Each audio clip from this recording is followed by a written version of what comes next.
할렐루야. 고린도후서 12장 말씀을 가지고 내 은혜가 내게 족하도다라는 제목으로 말씀을 나누기를 소망합니다. 여러분, 요즘 동경복음교회는요 고린도 전후서를 통해서 연속적인 강해 설교를 하고 있습니다. 오늘이 그 8번째로 마지막 시간입니다. 사랑하는 성도 여러분, 이 8주간의 시간 동안 여러분들은 어떤 말씀을 묵상하셨습니까? 혹시라도 지난 말씀이 궁금하시거든 동경복음교회 유튜브 채널에 들어가셔가지고 다시 한번 들어보시는 것도 여러분들에게 권면드립니다. 고린도 교회는 우리 교회와 다르지 않는 하나님의 사랑으로 세워진 교회입니다. 그런데 고린도 교회에는 분열이라는 문제가 있었습니다. 도덕적인 타락이라는 문제가 있었습니다. 우상 제물을 먹는 것에 대해서 그 안에서 다툼이 있었습니다. 은사를 남용하는 문제가 있었습니다. 그 수많은 문제들을 관통하면서 사도 바울은 매번마다 오직 십자가의 복음만이 유일한 해답이다 라고 이야기하고 있습니다. 오늘 고린도 전후서를 마무리하는 마지막 본문 고린도후서 12장, 이것은요 거짓 사도들이 자신의 강함과 세상적인 스펙, 신비한 체험을 자랑하며 교회를 어지럽히고 있을 때 사도 바울은 도리어 자신의 치명적인 약함을 자랑하는 역설적인 장면을 보여주고 있습니다. 사랑하는 성도 여러분, 우리의 신앙의 정수가 무엇일까요? 진짜로 복음주의적인 신앙의 정수가 무엇일까요? 그것은 우리의 얄팍한 능력을 세상에 증명하는 것이 아닙니다. 철저히 무능력한 내 모습 속에서 일하시는 하나님의 은혜를 경험하고 드러내는 것에 있는 줄로 믿습니다.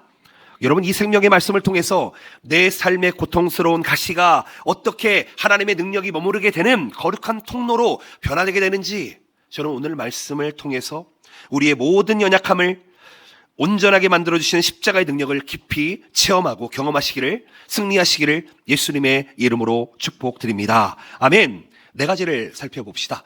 여러분, 들어오실 때 혹시 이 하나 받으셨나요? 종이 한 장을? 거기다가 제가 좀 내용을 정리해놨는데 보시면서 이해하시면 더 이해가 될 것 같습니다. 여러분, 누구에게나 육체의 가시가 있습니다. 여러분, 사도 바울은요 지금 자신이 겪고 있는 극심한 고통의 문제, 그거를 성도들에게 솔직하게 털어놓습니다. 그러면서 오늘 말씀의 문을 열어갑니다. 고린도후서 12장 7절 말씀 이렇게 이야기합니다. 이런 계시를 받은 것이 지극히 크므로 너무 자만하지 않게 하시려고 내 육체의 가시 곧 사탄의 사자를 주셨으니 이는 나를 쳐서 너무 자만하지 않게 하려 하심이라. 아멘. 사도 바울은요 자기 자신을 뭐라고 설명하냐면, 자신은 셋째 하늘, 즉 천국에 올라가서 그 파라다이스 낙원에 올라가서 말로 다할 수 없는 영광스러운 계시를 직접 체험했다라고 이야기하고 있습니다. 그런데 하나님께서는 그에게 남들이 부러워할 만한 건강이나 부귀영화 대신에 평생을 짓누르는 고통스러운 육체의 가시, 즉 질병을 허락했다는 것입니다. 사도 바울이 이거를 가리켜서 자신을 찌르는 사탄의 사자다라고 이야기합니다. 그러면서 그렇게 부를 만큼 끔찍한 고통 속에 있었다 하는 것을 이야기합니다. 여러분, 그렇다면 사도 바울이 이야기하고 있는 이 가시라는 단어가요, 이 그리스어 원어로는요 스콜롭스라는 단어인데, 이 단어는 여러분 장미에 붙어있는 가시, 이것을 의미하는 단어가 아닙니다. 정확하게 장미꽃에 달린 작은 가시 정도가 아니라 짐승을 잡을 때 사용하는 말뚝, 그리고 사람을 찌르는 날카로운 창끝을 의미하는 단어가 스콜롭스다라는 단어입니다. 즉 여기에 조그마한 가시가 찔려가지고 아프다 정도가 아니라는 것이죠. 즉 바울은 자신의 육체에 박힌 가시, 그 스콜롭스가 가끔씩 신경을 거스리는 가벼운 질병이 아니라 시도 때도 없이 그의 온몸을 찢어지게 만들고 정상적인 사역조차 불가능하게 만들 정도로 치명적이고 수치스러운 만성적인 고통이었다라고 이야기합니다. 그러면 사람들은 이렇게 생각할 것입니다. 야, 너 위대한 전도자인데 정작 자신의 병 하나조차 제대로 고치지 못하냐라고 이야기하는 사람이 있을지 모르겠습니다.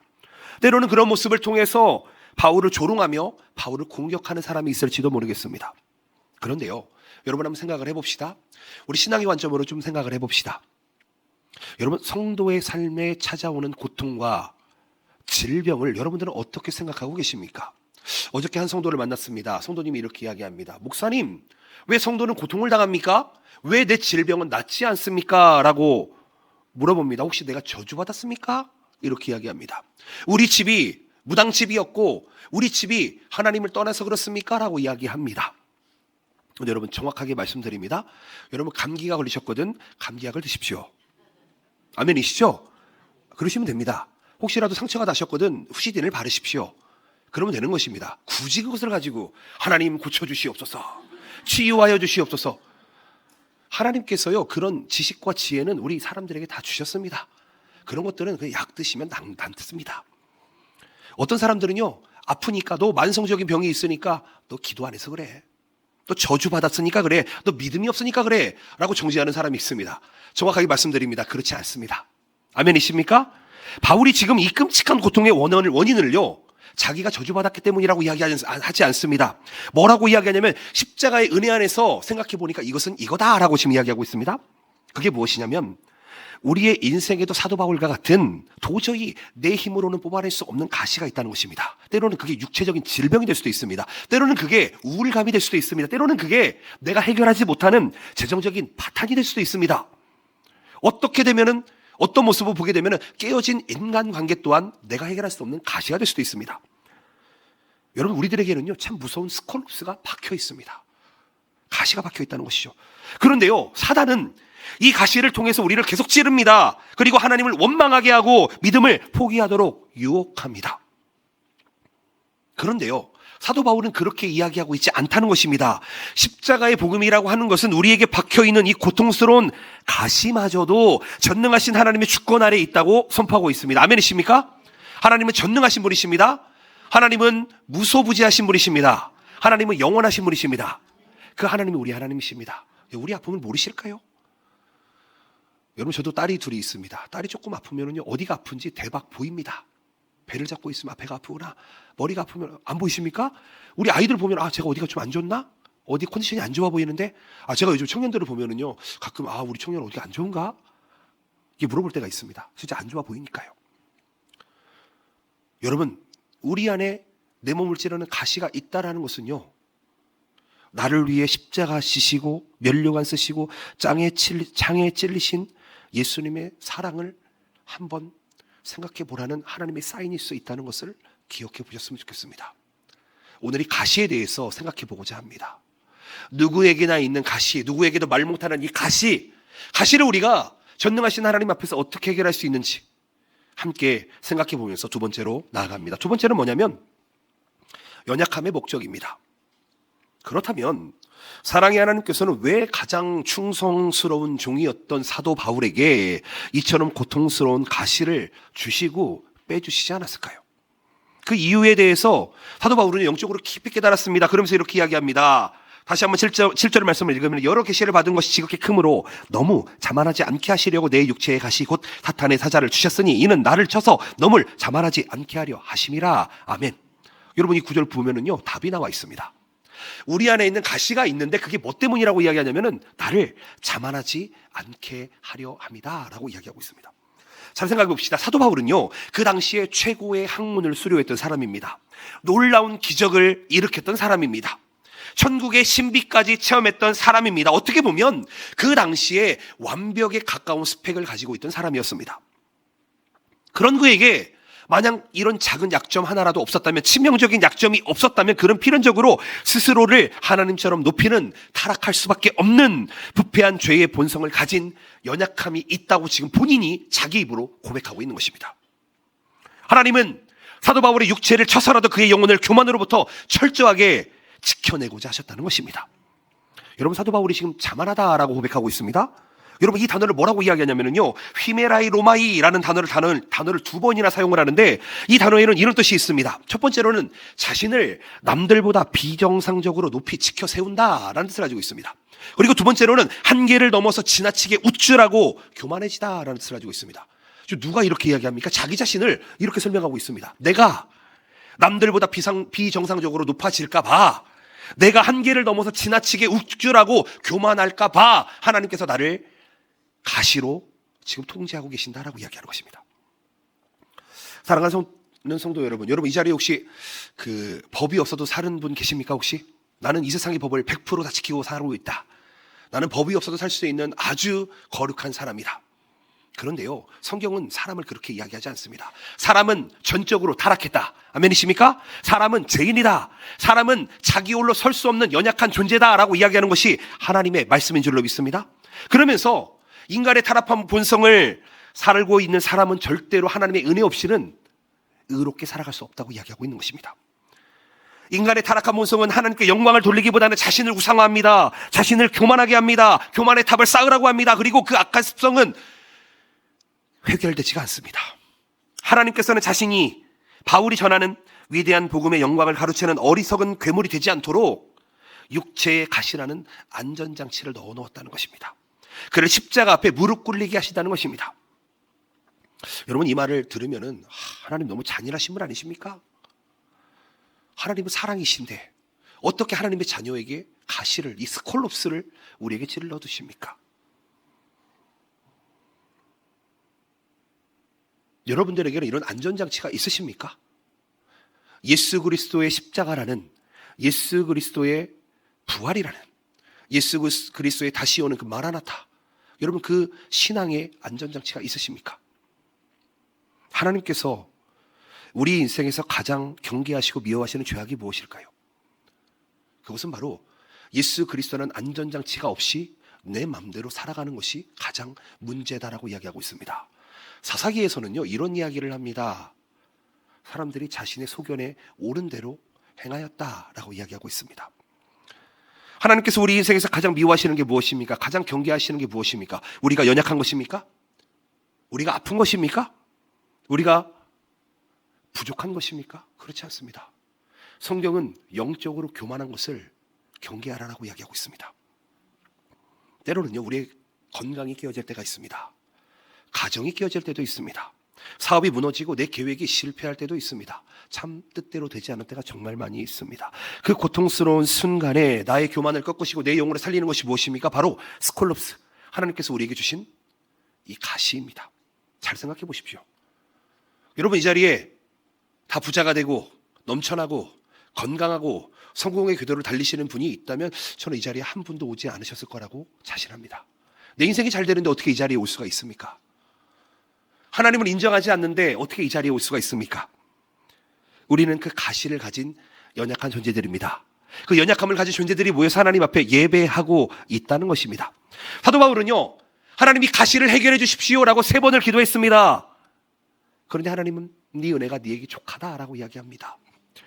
하나님께 우리도 기도합니다. 하나님, 내 몸을 낫게 해주시옵소서. 내 허리를, 내 콩팥을, 내 심장을, 내 근육을, 내 신경을, 내 뼈마디를, 내 골다공증을, 내 안에 있는 우울증을, 내 안에 있는 신경세포를. 그렇게 기도하지만 하나님은 그 가시를 통해서 우리의 마음에 헛된 우상들을 지금 찔러 죽이고 계신다는 것을 기억했으면 좋겠습니다.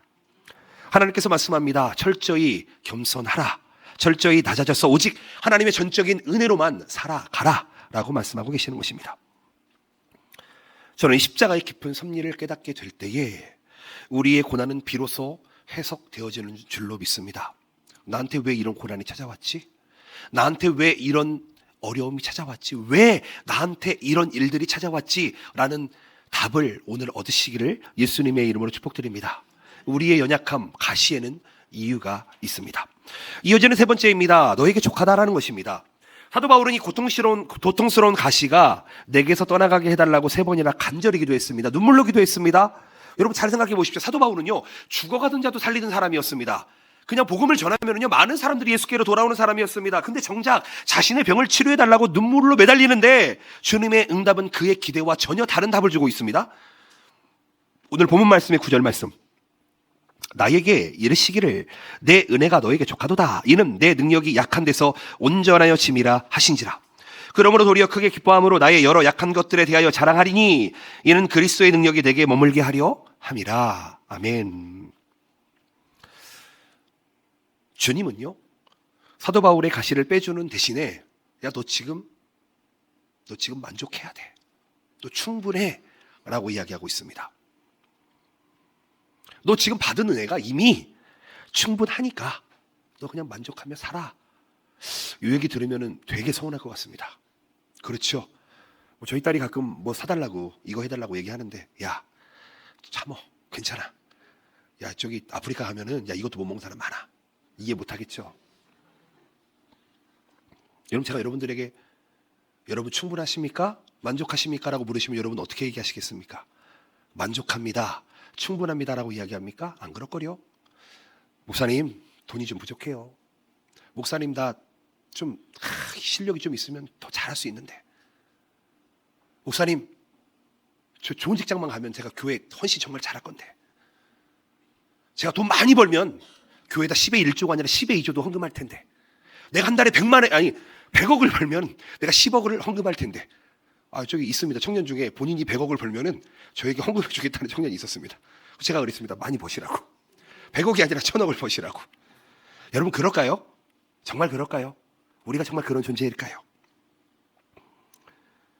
여러분, 만족한다라는 것은 질병이 치유되는 것, 환경이 변화되는 것이 아니라 예수 그리스도의 십자가를 통해 부어주시는 은혜가 그 자체만으로도 만족해야 된다라고 성경은 이야기하고 있습니다. 때로는 원수 같은 남편과 같이 살고 있더라도 만족하시길 바랍니다. 죄송합니다. 그런 얘기 많이 들으니까요. 보통 그렇게 얘기하잖아요. 아, 우리는 천생연분이다. 알고 봤던 천생연분이 아니라 평생왼수다. 이렇게 이야기합니다. 여러분, 무엇이 진짜 신앙일까요? 내 주변이 변하는 게 신앙일까요? 내 남편이 변하는 게 신앙일까요? 내 아내가 변하는 게 신앙일까요? 아니면 내 어머니, 아버지, 내 옆에 있는 권사님, 장로님, 성도님이 변하는 게 신앙일까요? 성경은 이렇게 이야기합니다. 십자가에서 부어지는 하나님의 은혜가 너에게 족하다. 아멘. 여러분, 이 믿음이 여러분들에 있으시기를 축복드립니다. 그것이 완벽하다, 그것으로 충분하다라고 이야기합니다. 그러면서 그리스어의 아르케오라는 단어를 사용합니다. 여러분, 이 단어가 무슨 뜻이냐면은 부족함이 전혀 없다, 완벽하다, 충분하다, 완전히 만족스럽다, 만땅이다 라는 뜻입니다. 우리는 흔히 내가 원하는 조건이 채워져야만 은혜를 받았다라고 이야기합니다. 질병이 나아야 은혜를 받았다라고 이야기합니다. 통장에 돈이 쌓이는 게 눈에 보여야 은혜 받았다라고 이야기합니다. 자녀들이 좋은 학교에 가고 좋은 대학교에 가는 게 은혜다라고 이야기합니다. 좋은 직장을 갖고 돈을 많이 버는 것이 성공이다라고 이야기합니다. 그런데 성경에서 말하는 이 아르케오라고 하는 만족, 이 족함이라는 단어는요, 상황에서 오는 게 아니라는 것입니다. 하나님께서 동경복음교회로 인도해 주셨습니다. 이게 만족입니다. 아멘이십니까? 여러분, 그런 자신감을 가지고 하십시오. 저는 우리 동경복음교회가 이 일본 땅에서 가장 좋은 교회라고 믿고 신앙생활하고 있습니다. 아멘. 여러분, 창조주 하나님께서 죄인인 나를 살리기 위해서 하나뿐인 아들 예수 그리스도를 십자가에 내어주신 그 피 묻은 사랑을 가슴에 품고 있다면 우리는 아르케오, 만족해야 한다는 것입니다. 설령 내 육체에 가시가 박혀서 피를 흘리고 있다 한들 내 구원의 은혜 하나만으로 우리는 완벽하게 충분하고 아르케오 해야 된다고 성경은 이야기하고 있습니다. 어제 한 목사님과 이런저런 이야기를 나눴습니다. 한 가지 깨달음이 있었습니다. 여러분, 혹시 가톨릭의 십자가와 이 프로테스탄트의 십자가의 차이점을 혹시 알고 계십니까? 혹시 알고 계십니까? 가톨릭의 십자가에는요, 예수님이 달려 있습니다. 그렇죠? 그리고 개신교의 십자가, 이 프로테스탄트의 십자가에는요, 예수님이 달려 있지 않습니다. 저는 지금 누가 틀리고 맞다를 이야기하는 것이 아닙니다. 오해하지 않으시길 바랍니다. 무슨 얘기냐면은 가톨릭에서는 십자가의 죽음, 십자가에 달리신 예수 그리스도에 대해서 묵상을 하고요, 이 프로테스탄트 교회에서는요, 십자가에 머무르지 않고 부활에 대해서 좀 더 중점적으로 이야기하기 때문에 십자가에 다름이 있지 않나라고 생각을 해봅니다. 당연히 가톨릭 교회에도 예수님이 없는 십자가도 있기는 있습니다. 개신교회에도 십자가에 달린 예수님이 있기도 있는 것 같습니다. 어저께 한 가지를 목사님과 이야기하면서 이런 이야기를 나눴습니다. 그 목사님이 이렇게 말씀하십니다. 요즘 우리 프로테스탄트 교회에서는 예수님의 십자가에 대해서는 너무 가볍게 생각하는 것이 아닌가라는 것입니다. 주의 보혈 능력이 또다. 우리는 보통 이렇게 찬양하죠. 안 그러신가요? 보혈 찬양할 때 한국에서는 박수를 치며 찬양합니다. 나의 죄를 씻기는 예수의 피밖에 근데 그분이 미국에서 오셨거든요. 미국에서는 절대 이 찬양을 이렇게 안 부른답니다. 나의 죄를 씻기는 예수의 피밖에 없네. 압니다. 박수를 치며 십자가 보혈 찬양하는 걸 압니다. 어떤 의미인지.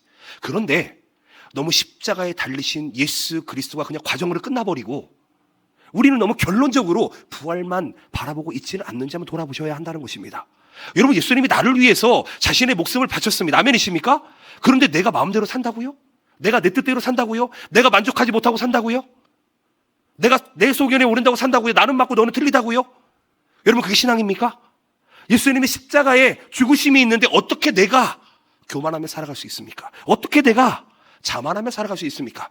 예수님 앞에 겸손하며 자신을 낮추며 살아가는 믿음이 진짜 부활 신앙인 줄로 믿습니다. 그냥 기뻐하기만 하는 게 부활이 아니라 충분히 십자가의 과정을 겪은 후에 부활이 진짜 부활이라는 것을 믿고, 여러분, 우리가 고통 속에서 절망하는 이유, 여러분, 그 가시에 머무르는 것이 아니라 십자가의 은혜가 너무 커서 십자가의 은혜로 말미암아 만족합니다 라고 살아가는 것이 우리의 진짜 만족함이 되어야 하는 것으로 믿습니다. 아멘. 사탄은 이렇게 이야기합니다. 야, 너 없잖아. 너 배우자 없잖아. 너 직장 없잖아. 너 돈 별로 못 벌잖아. 너 이것도 부족하고 저것도 부족해. 너 이거 못하잖아. 그런데요, 성령님은 우리에게 이렇게 말씀하십니다. 예수 그리스도 한 분만으로 너의 인생은 이미 충분하다. 너의 인생은 이미 만족한다. 아멘. 여러분, 하나님이 가시를 빼주시지 않는 이유가 무엇일까요? 우리를 미워해서일까요? 우리를 싫어해서일까요? 너는 내 아들이 아니어서 그럴까요? 그것은 그게 아니라는 것입니다. 고난 속에서도 내 안에 있는 가시를 바라보면서, 그 고통을 바라보면서 더 깊고 더 높고 더 넓은 차원의 믿음을 가지고 만족해라. 너 이렇게 해도 만족할 수 있겠니? 라고 묻는 것이지 않겠습니까? 어제요, 공원에 가서 찬양을 했습니다. 기타를 치고 있었습니다. 어저께 비가 좀 왔습니다. 아시죠? 근데요, 기타를 치며 찬양하고 있는데 비가 갑자기 내리더라고요. 이런 느낌으로 들렸습니다. 야, 무연아, 지금 비가 오는데 너 거기서 찬양할 수 있겠어? 비가 오는데 빨리 저기 어디로 들어가야 되지 않겠어? 그런데요, 믿음이 주어졌습니다. 하나님, 찬양하겠습니다. 기도하겠습니다. 전도하겠습니다. 그래서 그냥 찬양했습니다. 정말 재밌는 게요, 잠깐 크게 내리다가 갑자기 맑아졌습니다. 제가 얘기하는 게 기적을 이야기하는 게 아닙니다. 우리의 믿음은 언제나 세상 사람들이 나를 바라보면서 물어보고 나는 그것을 증명해야 된다는 것입니다. 하나님이 나에게 물어보고 증명해야 된다는 것입니다. 여러분, 가시가 누구에게나 있습니다. 그런데 그 가시를 보면서 나는 십자가의 은혜를 누리고 있냐는 것입니다. 더 깊고 높은 하나님의 십자가의 은혜를 내가 지금도 생각하고 있냐는 것입니다. 지금 이 자리에 하나님께서 임재하심을 믿으시냐는 것입니다. 하나님께 살아계십니다. 하나님께서는 어제나 오늘이나 영원토록 살아계십니다. 아멘. 하나님께서 여기 계시다면은요, 눈에 보이지 않지만 우리는 이렇게 교만하며 살아갈 수 없다는 것입니다. 우리에게 응답되지 않는 기도조차도 하나님의 완벽한 은혜의 선물임을 믿고 나아가시기를 축복드립니다. 하나님께 기도할 때 기도는 세 가지로 응답됩니다. 첫 번째는 무엇입니까? Yes. 하나님께서 필요하면 그 자리에서 주십니다. 두 번째, No. 너에게 충분하지 않아. 그건 필요하지 않아. 주시지 않습니다. 세 번째로 뭔지 아십니까? 어떤 사람들은 웨이트를 이야기합니다. 근데요, not yet. 아직 때가 아니야. 하나님의 때가 아니야 라고 이야기하고 있는 것입니다. 사랑하는 성도 여러분, 혹시 나에게 기도 응답이 좀 늦게 온다 할지라도, 노라고 할지라도, 예스라고 할지라도 어떠한 상황 속에서도 예수님 한 분만으로 만족하는 저와 여러분들의 시기를 예수님의 이름으로 축복드립니다. 아멘. 마지막으로 네 번째입니다. 약한 데서 온전해진다고 이야기합니다. 주님의 만족한 은혜를 깨달은 바울이 마침내 여러분 기독교 신앙의 가장 위대한 역설을 이야기하고 있습니다. 오늘 본문 말씀의 9절 말씀이죠. 한번 우리 같이 읽어보겠습니다. 시작. 나에게 이르시기를 내 은혜가 내게 족하도다. 이는 내 능력이 약한 데서 온전하여 짐이라 하신지라. 그러므로 도리어 크게 기뻐함으로 날의 여러 약한 것들에 대하여 자랑하리니 이는 그리스도의 능력이 내게 머물게 하려 함이니라. 아멘. 여러분, 이 구절을 잘 보시기 바랍니다. 약한 것들을 어떻게 한다고요? 자랑한다고 이야기합니다. 약한 것들을 자랑한다고 이야기합니다. 그럼 어떻게 이야기합니까? 약한 것들을 자랑하면 그리스도의 능력이 누구에게 머문다고요? 나에게 머문다. 이게 성경 구절입니다. 근데요, 우리들은 반대로 행하고 있습니다. 나의 약함이 있으면 덮고, 보장하고, 못해도 잘하는 척, 없어도 있는 척, 못나도 잘난 척. 아, 저만 그렇죠? 제가 그렇게 살았습니다. 제가 그렇게 살았습니다. 젊은 나이지만 저의 약함을 가리려고 얼마나 거짓말이 능수능란합니다, 여러분. 뭐 저만 그렇죠. 목사만 그렇습니다. 여러분, 세상의 가치관은요, 우리한테 강해지라고 이야기합니다. 우리한테 스펙을 쌓으라고 이야기합니다. 라이센스를 얻으라고 이야기합니다. 그래서 어떻게든 약점을 감추고 나를 포장해라 라고 이야기합니다. 근데 성경은 뭐라고 이야기하고 있습니까? 십자가의 복음은 이 인간의 철저한 약함을 다 주님께 내려놓고 전능하신 하나님의 능력을 100% 내 안에 채워라 라고 이야기하고 있습니다. 아멘이십니까? 여러분, 이게 옥극이, 이게 신비입니다. 여러분, 이 위대한 비밀을 설명하기 위해서 사도 바울은요, 두 가지 단어를 사용합니다. 첫 번째는 듀나미스, 하나님의 능력을 이야기할 때 이야기하는 듀나미스라는 단어하고 온전하여 진다라고 하는 텔레이오라는 단어를 사용하고 있습니다. 하나님의 능력 듀나미스로 텔레이오, 채워진다는 것입니다. 온전해진다는 것입니다. 듀나미스가 무엇입니까? 매주 설교하지 않습니까? 듀나미스, 다이나마이트의 어원입니다. 폭발적인 하나님의 능력을 이야기합니다. 교만한 자의 강함 위에는 결코 이 듀나미스가 임하지 않는다는 것입니다. 여러분, 인생 내 힘으로 살아가고 있으시면요, 얼마나 힘드십니까? 죄송합니다. 너무 불쌍합니다. 내 힘으로만 살아가시는 분 너무 불쌍합니다. 여러분, 조만간 그 가솔린 앵꼬 될 것입니다.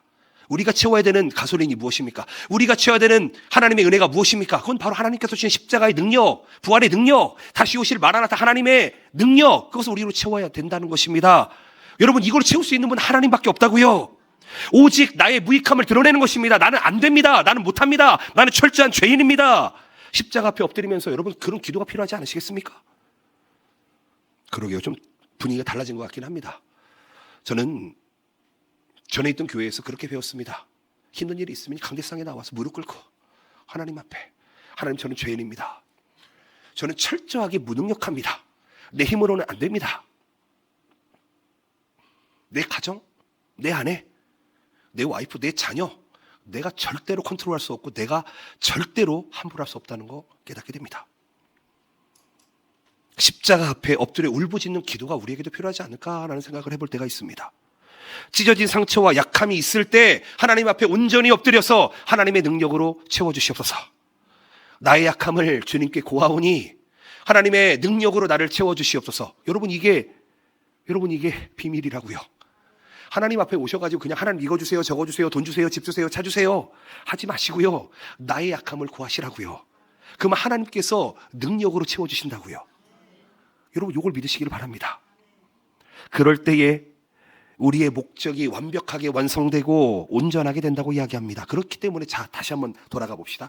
우리 안에 있는 가시, 우리 안에 있는 약함은 나를 저주하기 위한, 나를 미워하는 그런 존재가 아니라 하나님의 능력을 드러내는 통로가 된다. 아멘. 나의 약함은 하나님의 능력을 드러내는 데 방해하는 장애물이 돼서는 안 된다. 아멘. 한번 생각해 봅시다. 교회 안에는 여러 봉사 자리가 있습니다. 여러 헌신 자리가 있습니다. 저 자리는 나 없으면 안 돼. 나빠지면은 저 자리 할 사람 없잖아. 그런 얘기하는 사람들을 제가 종종 들어봤습니다. 목사님, 제가 교회를 20년 다녔는데 내가 저 자리 20년 했잖아요. 저 나빠지면 안 돼요. 나만이 저 자리에 후사와시 적합해요. 근데 그렇지 않습니다. 여러분, 제가 하나 예를 들어볼게요. 여러분, 여기 어항이 3개 있다고 생각을 해봅시다. 여기 열대어가 이쪽에 100마리가 있고 여기에 4마리가 있고 여기에 500마리가 있습니다. 여러분, 어떻게 생각하십니까? 어떻게 생각하십니까? 여러분 같으면 이 어항을 어떻게 하시겠습니까? 여기에 있는 500마리를 이쪽으로 200마리 옮기고 여기 있는 100마리를 이쪽으로 해서 이거 균형을 맞춥니까? 그렇지 않습니다. 여기 있는 모든 것들은요, 하나님 입장에서는 정확하게 100마리, 4마리, 500마리면 604마리밖에 안 되는 것입니다. 하나님 입장에서는 그 빈자리가 아무도 없다고 해서 빈자리가 아니에요. 없으면 하나님 여기 있는 사람 떼다가 여기다 집어넣습니다. 아멘이시죠? 여러분, 교회 일은 그런 게 아닙니다.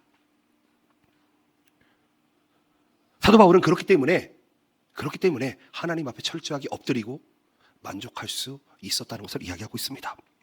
나의 약함은 하나님의 능력을 내 삶에 끌어달리는 자석이다 라는 것을 여러분 기억했으면 좋겠습니다. 반대로 역설적인 이 하나님의 은혜를 깨달아 보셨으면 좋겠습니다. 좀 더 차원 높은 그 다음 단계로 나아가시기를 축복드리겠습니다.